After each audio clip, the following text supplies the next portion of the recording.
क्या हुआ कि मैना सुंदरी से विवाह हुआ और मैना सुंदरी को कोड़ ना लग जाए इसकी चिंता किसको थी? श्रीपाल जी को थी कि जिन क्यों विवाह कर रहे हैं। तो वो बार बार कह रहे थे कि तुम चली जाओ, मेरे साथ नहीं जाओ, मेरे उचित नहीं लग रहा है, मेरे साथ विवाह नहीं करो। और उसके बाद भी उनका क्या हुआ? उनके साथ विवाह हुआ। तो विवाह हुआ तो वो अब अपन कहें कि श्रीपाल जी को कोड़ रहा, तो वो कोड़ उनका 700 व्यक्तियों के साथ कितने वर्ष तक रहा? कितने वर्ष तक कोड़ था उनका? 12 पता नहीं, वो 700 तो साथी थे। 700 तो उनके साथी थे। हाँ, 12 बहुत होता है, 12 वर्ष तो मालूम नहीं। चलो जितने वर्ष तक, चलो अपन कह ले 1 वर्ष तक, है ना, मान लिया अपन ने, है नहीं है ना, मुझे भी ख्याल नहीं है इसलिए। मान लो उनको 1 वर्ष तक के कोड़ हुआ, तो कोड़ हुआ 1 वर्ष तक के लिए। तो अब बताइए कि उसको कौन सा बंद कहेंगे? उसको कौन सा बंद कहेंगे? स्थिति बंद। कि उनको वो पीड़ा कब तक, वो कोड़ की पीड़ा कब तक देते रहे? कि वो 1 वर्ष तक के वो पीड़ा होती रही, है ना। अब सीता जी की अग्नि परीक्षा हुई, तो अग्नि परीक्षा होते ही अब उनकी क्या हो गई? निर्दोषता हो गई। और निर्दोष सिद्ध होने पर कौन सी प्रकृति का बंध कहलाएगा? कौन सी प्रकृति का बंध? प्रकृति पूछ रही हो ना, कौन सी प्रकृति? हाँ, उनकी यश प्रकृति फैल गई और आदे नाम कर्म आया, जिससे कौन? रामचंद्र जी भी उनका आदर करने लगे, सम्मान करने लगे। तो वो प्रकृति बंध है। वो क्या कहलाएगा? प्रकृति बंध। तो समझ में आया? प्रकृति बंध, स्थिति बंध और अनुभाग बंध, 3 चीजें। और जब तक कि उनको उसकी पीड़ा रही तब तक अनुभाग। कोई अपयस कर रहा है तो कर रहा है, लेकिन अपन को उसकी पीड़ा नहीं हो तो अपयस भले ही बना रहे, लेकिन उसकी पीड़ा कितनी बनी हुई है। तो वो पीड़ा डिपेंड करती है कि हमको वो उसकी पीड़ा कितनी है। यदि वो पीड़ा हमको ज़्यादा लॉन्ग पीरियड के लिए है तो वो लॉन्ग स्थिति भी हो गई, और पीड़ा है, उसकी पीड़ा सहन कर रहे हैं तो वो अनुभाग बंद हो गया।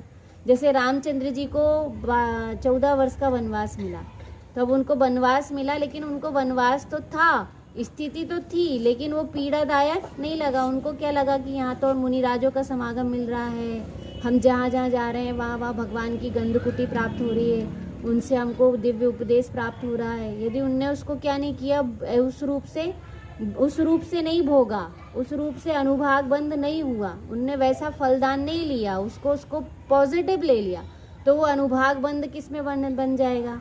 कि वो अनुभाग बंद कम कहलाएगा। इसलिए तत्व ज्ञान से जितनी भी प्रकृति प्रदेश बंद हो जाए, लेकिन कितनी भी स्थिति की कर्म होता रहे, लेकिन जो तत्व ज्ञानी होते हैं उनका अनुभाग वो कैसा कर लेते हैं? कि बहुत कम कर देते हैं। क्यों? क्योंकि उनको इंद्रिय भोगों की वांछा नहीं तो वही चीज़ क्या हुई? जरा सा कुछ हुआ नहीं और हम हाय हाय हाय हाय करने लगे, रोने लगे, चीखने लगे, चिल्लाने लगे, है ना, अपने आप को दीनहीन मानने लगे। तो वो क्या हो गया कि हमारा सब कुछ चला गया। रामचंद्र जी ने तो नहीं सोचे, और रामचंद्र जी और सीता जी और लक्ष्मण जी क्या हुए? बहुत मज़े से पूरे वनवास में रहते गए, और वनवास में भी कैसे हो गए? कि बहुत नॉर्मल रहे। तो ये कहना है कि स्थिति बहुत भी हो, स्थिति बंद बहुत भी हो, लेकिन अनुभाग बंद भोगना, और अनुभाग की शक्ति भी यदि कैसी है कि अनुभाग की शक्ति कम है, कब कम कर लेते हैं? कि जो तत्व ज्ञान रहता है उससे कम हो जाता है। आया ना समझ में? तो प्रकृति बंद, प्रदेश बंद, स्थिति बंद और अनुभाग बंद, ये किसकी दशाएं हैं? बंद की 4 दशाएं। बंद की कितनी दशाएं हैं? 4 भेद हैं, 4 भेद हैं। बंद होता है पर कितने प्रकार से होता है? 4 प्रकार से होता है। तो जो बंद 4 प्रकार से हुआ, अब इसी में कह दिया कि जो प्रकृति और प्रदेश बंद है वो किससे होता है? योग से होता है। किससे होता है? योग से। कि प्रकृति और प्रदेश तो अब सोचो, अपने योग, अपन सबका आदर अपने को विनय करने में भी लगता है ना, हाथ जोड़ने में भी। कोई सामने से आ रहा है और अपने क्या लगता है? हम काहे को पहले जय जिनेन करें, बे करें, बे करेंगे तो करेंगे, नहीं तो हम भी नहीं कर रहे, हम तो जय चले। तो जब उनने नहीं देखी तो हमने भी नहीं देखी।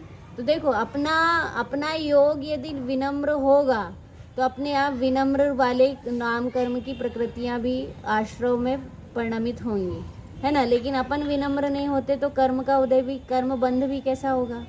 वैसे बंध रहा है, उदय नहीं है, लेकिन विनम्रता रखें तो विनम्रता से विनम्र होता है, और कटुता रखें तो कटुता रूप होगा। अब बताओ, अब चाहते तो अपन आधे नाम कर्म है और करते सबका अनादर है। अब विनय रखेंगे तो आधे नाम कर्म बने, आधे नाम कर्म आदर करने से तो बनेगा, है ना। अपन सबको अपन क्या है कि अपने को कोई सुहाता नहीं है, 1 मिनट अपने अनुकूल चले तो चलो तो मानेंगे, और नहीं चले तो चलो यहाँ से एक साइड, चलो हटो, कोई बात नहीं, कोई चीज नहीं, कोई मिलना नहीं, कोई खिलाना नहीं, कोई पिलाना नहीं। मतलब एक अनुकूल हो तो अनुकूलता वाले व्यक्ति को क्या लगने लगता है कि हम उनके प्रति समर्पित हो जाते हैं। तो वो मन वचन काय की प्रवृत्ति, किसकी प्रवृत्ति? मन वचन काय की प्रवृत्ति, कि वो मन वचन काय की प्रवृत्ति भी महत्वपूर्ण रख रही है कि उससे क्या हो रहा है कि उससे सकंप दशा हो रही है। कौन सी दशा हो रही है? सकंप दशा। और सकंप दशा से तुरंत आश्रव हो रहा है, तुरंत कर्म क्या हो रहे हैं कि प्रकृति रूप में परिणमित हो रहे हैं। जिस रूप में भी हो, बताओ, करेंगे एक परिणाम लेकिन बंधेंगे 8 प्रकार के कर्म। करेंगे एक परिणाम और बंधेगा, करेंगे एक प्रकार की प्रवृत्ति। अपने को लगता है ना प्रवृत्ति से कुछ नहीं होता। अपने ने बर्तन मांजना है और अपने को गुस्सा आ रही हो तो कैसे पटक पटक के मांजेंगे? और हम ही हैं घर की नौकरानी, हमारा ये पूरा काम हमारे सिर पे है और कोई तो है ही नहीं है। बर्तन भी हम ही करें, कपड़ा भी हम करें, झाड़ू पोछा भी दूसरे के लाए नौकर लग जाएं, हम आए और हमारे लाए पूरे नौकर छुट्टी पे चले जाएं, तो हमें क्या करना है? हमें भोजन बनाना है, हमें बर्तन मांजना है, हमें कपड़े धोना, हमें झाड़ू पोछा करना है। तो काम तो करेंगे पर कैसे करेंगे? चिढ़ के, गुस्सा होके। तो वो प्रवृत्ति से तुरंत क्या होगा कि वो प्रवृत्ति भी बहुत महत्वपूर्ण होती है, क्योंकि वो सकषाय रूप प्रवृत्ति है। कैसी प्रवृत्ति? वो सकषाय रूप प्रवृत्ति है। और सकषाय रूप प्रवृत्ति से तुरंत क्या होगा? कर्मों का आश्रव होगा, और आश्रव होके फिर वो बंद होगा। तो वो प्रकृति प्रदेश बंद योग से होगा और स्थिति अनुभाग बंद कषाय से होगा। याद रहेगा, प्रकृति और प्रदेश बंद योग सहित होने से होगा, और प्रदेश स्थिति और अनुभाग बंद कषाय सहित परिणाम से होगा। तो इसीलिए इसमें कह दिया। फिर वास्तव में स्थिति और अनुभाग बंदी वास्तविक कर्म का बंध है। वास्तविक कर्म, बताओ, अभी अपन ने चर्चा की ना कि श्रीपाल जी तत्वज्ञानी थे, मैना सुंदरी तत्वज्ञ थी, तो उनको क्या नहीं दिख रहा? उनको उनके पति कोड़ी नहीं दिखे। कह रही बार बार कि नहीं, मेरे को तो किन्ने बताया है कि मेरे को तो निमित्त ज्ञानी मुनिराज ने बता दिए हैं कि आपके पति तो चरम शरीरी उस शरीर से ही मोक्ष जाने वाले मोक्षगामी जीव हैं और कामदेव हैं। तो बार बार उनके पिता कह रहे कि कोड़ी है, और वो कह रही कि कोड़ी नहीं है, वो कामदेव। वो कह रहे कोड़ी है, तो कहते नहीं है कोड़ी, वो तो कामदेव है।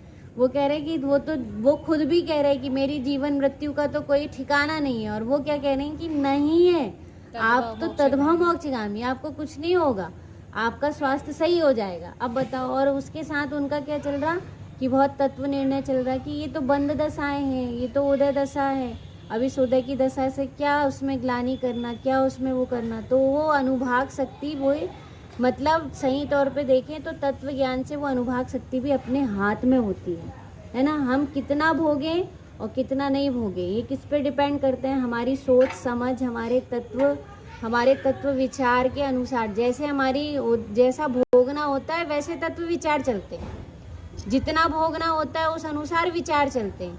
यदि नहीं अच्छा भोगना हो तो ही उल्टा सोचेंगे। जैसे कोई ने सोचा कि चलो यहाँ से पानी आ रहा है तो इनकी छत धुल जाएगी, इसलिए उनने वहाँ का नर्दा खोल दिया और छत धुल गई अपनी। तो हाँ, इन्हें तो हमारे पूरे छत खराब करनी थी, कचरा करने, तो इनने अपने पूरे नर्दा को पानी हमारे इतने डाल दें। अब जिसको उल्टा सोचना हो वो पड़ोसी के बारे में कैसा सोचेगा? कि उल्टा ही सोचेगा कि इनने क्या कर दिए, कि इनने हमारे घर में गंदगी कर दी है। भाई छत उनको क्या हो गई कि छत उनकी साफ हो गई पानी डालने से, लेकिन उनको पानी डालने से छत साफ नहीं दिख रही। क्या दिख रहा है? वो कुमति कुश्रुत है, तो वो विचार भी कैसा चलता है? उल्टा चलता है। और विचार उल्टा चलता है तो इसीलिए कहा। और वहीं सम्यक ज्ञानी होंगे तो वहीं सम्यक ज्ञानी क्या सोच सकते हैं कि वहीं सही सोच सकते हैं, और सही सोच के वहीं उनका क्या हो सकता है? उनका अनुभाग कम हो सकता है। तो इसलिए कहा कि अनुभाग कर्म का बंध है। क्या है? अनुभाग कर्म का बंध। और वही वास्तविक कर्म बंध है, वही वास्तविक कर्म बंध। कौन कौन सा? स्थिति और अनुभाग, जो जीव को संसार में रोकने में कारण होते हैं। जो जीव को किस में रोकने में कारण है? संसार में रोकने के कारण है। ठीक है ना। अब देखिए प्रकृति बंध से नंबर 52।